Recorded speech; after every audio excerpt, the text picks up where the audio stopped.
बिस्मिल्लाहिर्रहमानिर्रहीम। मौजूद व्यूअर, इस वीडियो क्लिप में आप दोस्तों को ये बताया जाएगा कि 2026 में जो है ये गंदम का रेट कैसा रहने का इम्कान है।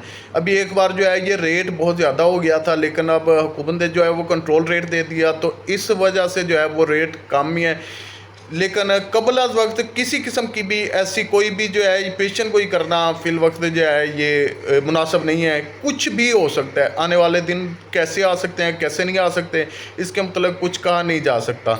लेकिन ये जो क्यास राइयाँ करने वाले तजिया निकार हैं या जितने भी हैं, तो यूँ समझ लें कि उनकी टोटल बातें जो हैं ये तकरीबन अब गलत साबित हो चुकी हैं, क्योंकि उन्होंने 6-7 माह पहले जो है ये पेशन गोइयाँ कर दी थी कि ये गंदम का रेट जो है ये 4500 से लेकर 5000 तक भी जा सकता है। किसी ने कहा था कि ये 3000 तक भी नहीं पहुंचेगी।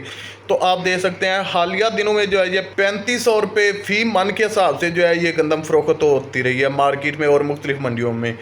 तो ये समझ लें कि जितने भी ये सरमायादार हैं या जितने भी ये मिडल मैन हैं या जितने भी स्टाकिए लेवल के बंदे हैं जो कि गंदम स्टाक करते हैं, तो यूँ समझ लें कि जिस स्कूल में हमने तालीम हासिल की है तो उनकी जो है ईंटें इन लोगों ने लगाई हुई हैं। तो इन लोगों ने ऐसा कर लिया है कि मतलब ये अपना फ़ायदा किसी सूरत भी नहीं जाने देते, ये अपने फ़ायदे को ज़्यादा तरजीह देते हैं।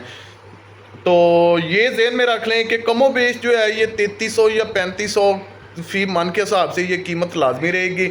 और हो सकता है कि गवर्नमेंट ऑफ पंजाब की तरफ से जो है ये 3500 रुपये फ़ी मन का जो है वो चूरन जो काश्तकार को जो है वो बेचा जा सकता है। अगर 3500 या 3000 या 3300 रुपये फ़ी मन के हिसाब से भी अगर मार्केट में किसान की गंदम फ़रोख्त हो गई, तो फिर भी यूँ समझ लें कि आपके जो टक्के हैं वो पूरे हो जाएंगे और एक माकूल या मुनासिब कीमत आप दोस्तों को मिल सकती है।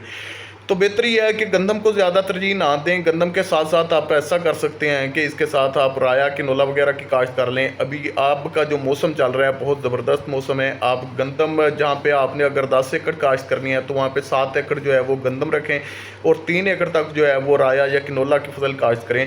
तो इस तरह से आप जब मिक्स काश्तकारी करेंगे तो इससे ऐसा होगा कि किसी ना किसी चीज़ का जो है वो रेट आप दोस्तों को मुनासिब मिल जाएगा। तो इस मुनासबत से आपको जो है किसी हद तक प्रॉफिट हो जाएगा।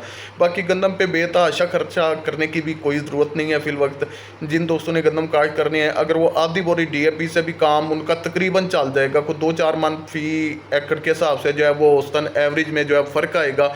तो इसी मुनासबत से अगर DAP की बात कर लें तो वो 13,000 रुपये फ़ी बोरी के हिसाब से मार्केट में इस वक्त जो है वो फ़रोख्त हो रही है।